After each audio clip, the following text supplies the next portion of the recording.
Sneezing fetish leads to arranged marriage. Leprechaun 2. Warwick Davis kidnaps an Irishman's descendant after getting tricked by him hundreds of years ago. Fortunately, her shiftless boyfriend and his alcoholic employer are around to get the better of the guy. Because, magic apparently isn't worth too much against wrought iron. His newfound weakness that was never mentioned before this exact moment, and I don't think is in the following movies. Worth watching for the weird go-kart scene. Or is that the next one?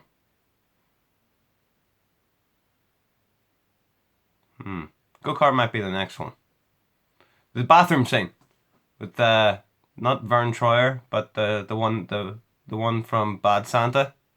It's worth watching. Yeah.